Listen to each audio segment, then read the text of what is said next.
Hello, and welcome to How I Made It, lessons from African American entrepreneurs of Los Angeles. My name is Capri Maddox, Executive Director and General Manager of the Civil, Human Rights, and Equity Department, also known as LA Civil Rights. Today, we are celebrating African American Heritage Month by sitting down with business leaders to understand how they got into business, the unique challenges and opportunities they faced, and the importance of supporting Black businesses. I want to thank the sponsors of today's panel, the Greater Los Angeles African American Chamber of Commerce, the Crenshaw Chamber of Commerce, and Recycling Black Dollars. I am excited to introduce our amazing panel to you today. We have Natalyn Randle, the founder and CEO of Black Businesswomen Rock, which works to increase the net worth and network of Black businesswomen around the world. We also have chef, entrepreneur, and equity leader Bryce Fluellen, who currently serves as the Executive Director of Social Equity Franchises at Everytable. And finally, we have our community organizer and entrepreneur, Meymuna Hussein-Cattan, who owns Flavors from Afar. It's an award-winning restaurant which employs former refugee chefs in Orange County and Los Angeles. Meymuna also founded the Tiyya Foundation, which supports immigrants, refugees, and displaced people. Let's get started. Bryce, you have the position of helping others become franchise owners, and you are doing so with equity in mind. For those who don't know, tell us what social equity franchising is and how it works at Everytable. Yeah, thank you. First, I'll tell everybody what Everytable is. Everytable is a mission social enterprise company whose mission is to transform the food system to make nutritious and fresh food affordable and available to everyone everywhere. And our social equity franchise program, which launched last March, is a franchise program that invests directly in entrepreneurs from underserved and marginalized communities by eliminating one of the largest barriers to franchise ownership, which is upfront capital. We have zero upfront capital that's required, no credit, no net worth, no collateral. So it's pretty transformative, and we provide a training program that you get paid the whole time you're training. And so we are really excited about this, and we feel like this could just transform the franchise system and give ownership to people who have been shut out of the game for so long. Thank you, Bryce, and thank you for being a difference maker. You just told us so many important things about, how to get into business, but tell us a little bit about healthy food options and why it's important to bring those to underserved communities. Yeah, I mean, what's ironic is that if you look at historically, centuries ago, African American farmers, we were the stewards of the land, right? 14% of America was Black farmers. Now it's about 1%.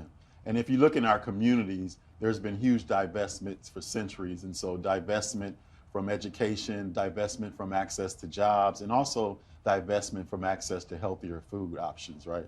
And we believe that healthy food is a human right. So it's extremely important to be able to provide those options in communities where people just don't have it. A lot of folks don't have access to a grocery store. They're getting their food from liquor stores. Mm-hmm. And so this model, we feel like Everytable, like I said, can transform the country, and we want to be everywhere, everywhere throughout the United States, right? Because we want everyone to have that access. Thank you, Bryce, and thank you for your leadership. Thank you. Natalyn, you created Black Businesswomen Rock to have a networking and empowerment opportunity set for Black female entrepreneurs. And as a businesswoman yourself, why is it important to have these networks? I think it's important. First of all, thank you for having me. I think it's important because I struggled. I was born and raised in South Central. Father wasn't present, and my mother struggled, raising her children. And so I watched her be strong and do the things that she needed for her family. And so I got that from her. So as I got older, she didn't know anything about being an entrepreneur, having her own, and I always wanted my own. So I said, you know what, let me take a step into seeing what I can do for myself first to see, you know, as far as if I can have my own. I always seen, you know, other people having their businesses and things like that. So I wanted to know if I can do it on my own. And so I said, you know, working for the phone company, started at the age of 18, stayed there till I was 49. But through that time, I was always surrounded by African American women that led me along the way. Things that I didn't know, they taught me. And by that process, I was able to retire at 49 and step into having my own. But I was willing, the thing was willing to do the work to make it happen. It wasn't easy. You know what I'm saying? It wasn't where I came from, but I didn't use that as an excuse. I said I have to be willing to do what I need to do, make the steps that I need to make to get where I need to be. And so when I started Black Businesswomen Rock in my backyard back in 2011, my intention was to bring us together as a community to help one another, to lead one another. You know, if that person had something that I didn't have, they was able to share. So that whole day was about connecting, networking, vendors, and everybody just coming together, sharing to uplift one another. So I thought it was really important to do the network, because in the network, I was able to find resources to help whoever wanted to join or whatever. I had resources to help them along the way. Wow, you are a very hard worker. Yes, I am. I've seen you in action. Natalyn, can you also share the unique challenges facing Black women, and also highlight the benefits that Black women bring to the community? I find the challenges are us coming together as a people. I find that a lot of women want to stay in their own corners opposed to coming together. But I feel that when you come together, you get much more when you're together. So the network is all about bringing us together. It's okay to come. It's enough for everybody. Let's all sit at the round table and provide what we have, and then we can go out there and share with other business owners. In the network, we have women that's just now starting their business. We have women that's scaling their business. And then we have women that's in their business and making it happen. So we have different levels in the network. So us just coming together at the round table, my thing is to teach them to come as a unit. And if we come as a unit, then we can all go out and do what we need to do, you know, to make it better in the community. Wow. Thank you. Thank you so much. Thank you for your leadership. And Meymuna, let's turn to you. You journeyed as a refugee, and you now have the Tiyya Foundation and the Flavors from Afar, a restaurant which employs immigrants and refugees. Tell us about your journey to creating these ventures and why it is so important to support refugee entrepreneurs. Yes. So my family's background, they were refugees from Ethiopia, and I was born in a refugee camp right outside in Somalia. And like most immigrant background, you know, I was the first woman in my family to graduate from high school, first person to obtain a master's degree. And my focus during my master's was organizational management. And my mom had invited me to help her start the nonprofit Tiyya, which means My Love in Afan Oromo.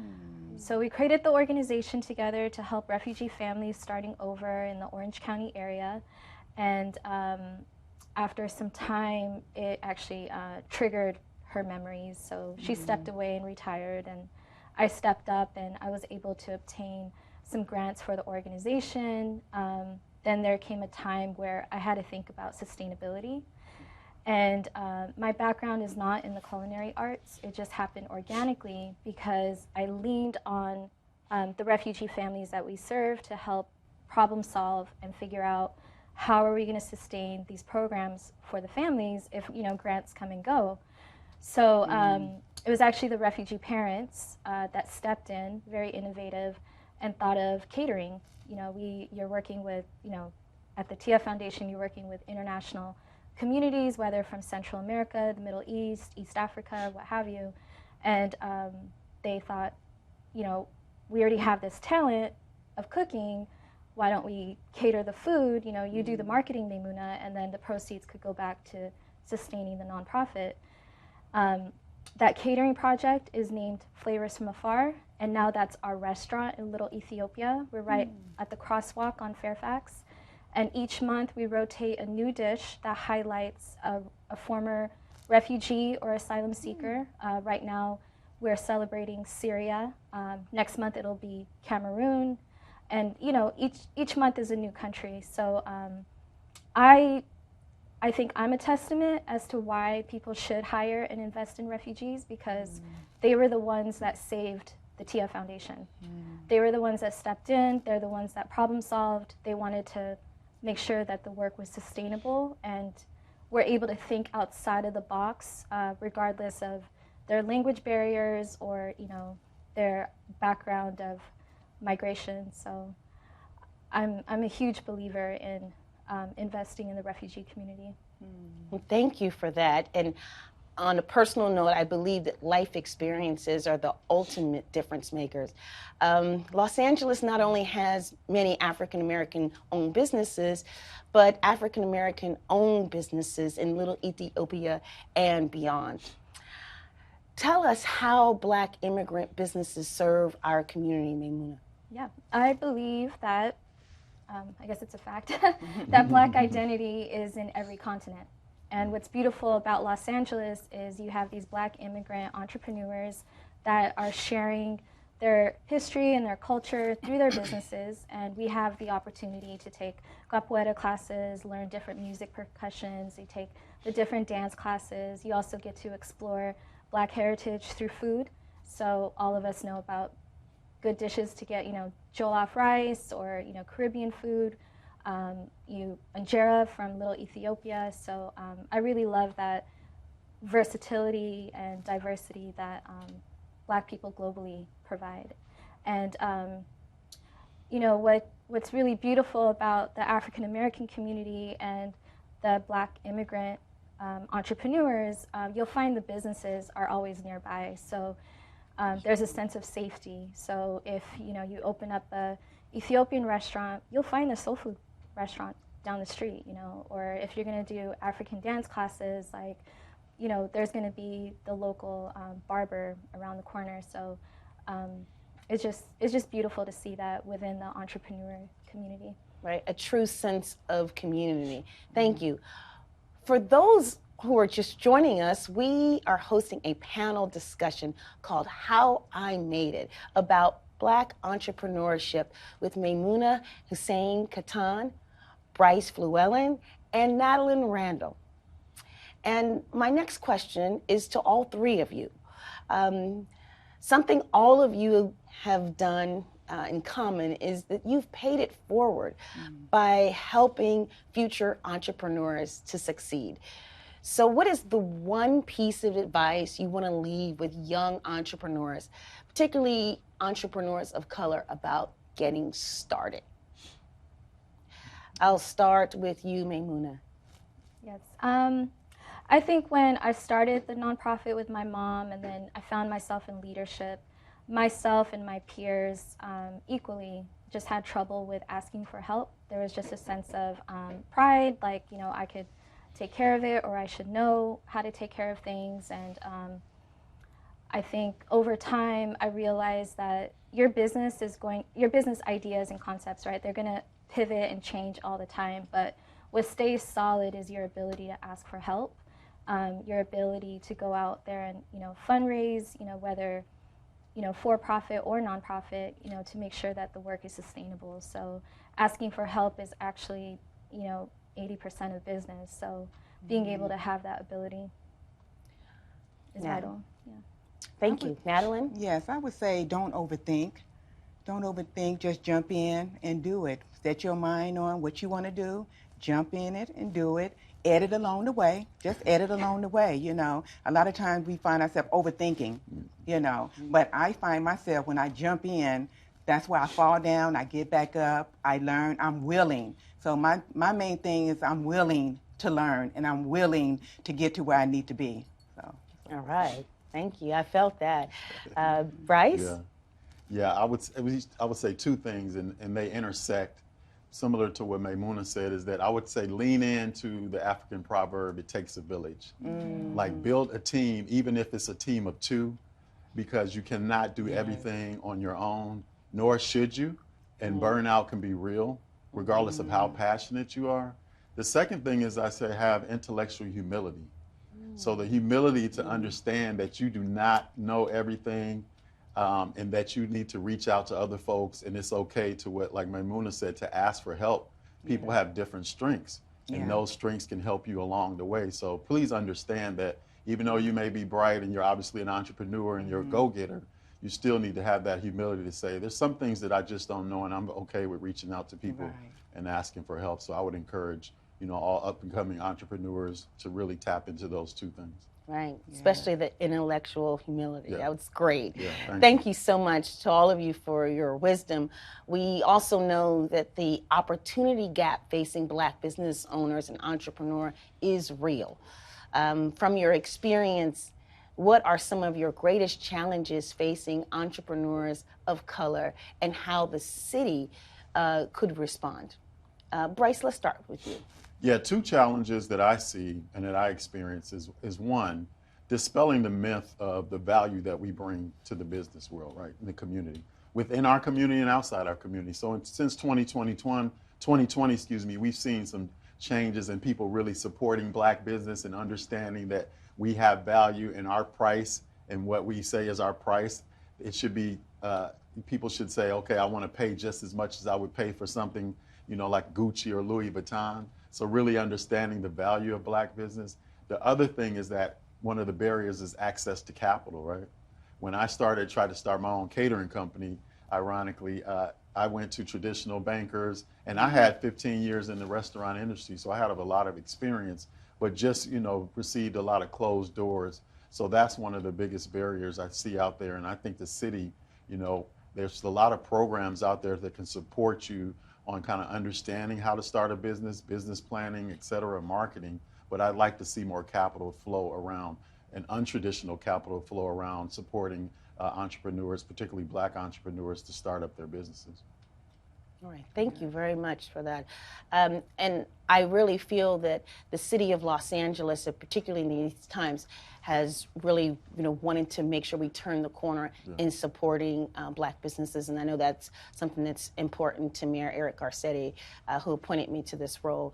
Natalyn, do you have anything you'd like to add to that? Yeah, I would like to piggyback, capital. What I'm saying? I built Black Businesswoman Rock, with retirement money, my monies that I had when I retired, and just reaching out to different organizations, explaining to them what we do.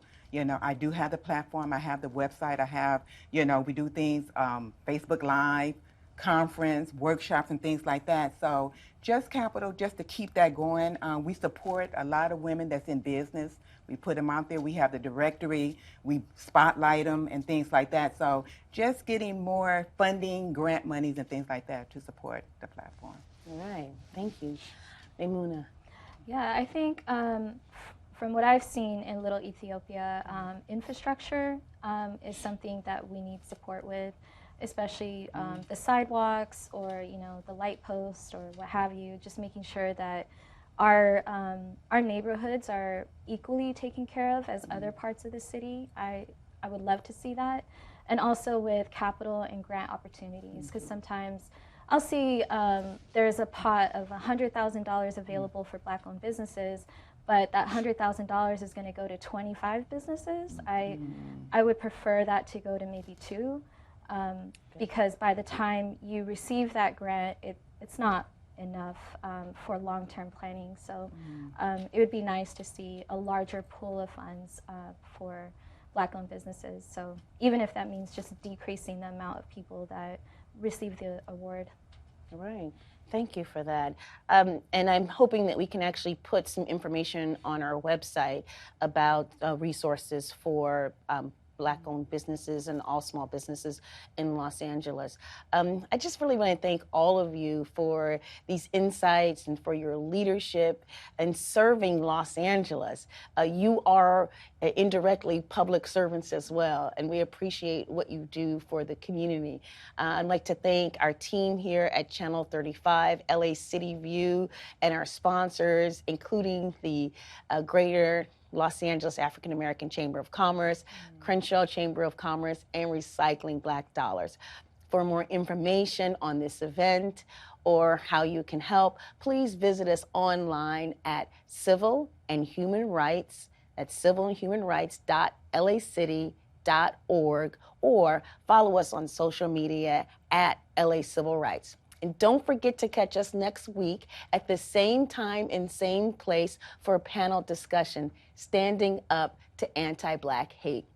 This is Capri Maddox, Executive Director of the Los Angeles Civil Rights Department, wishing you a happy Black History Month.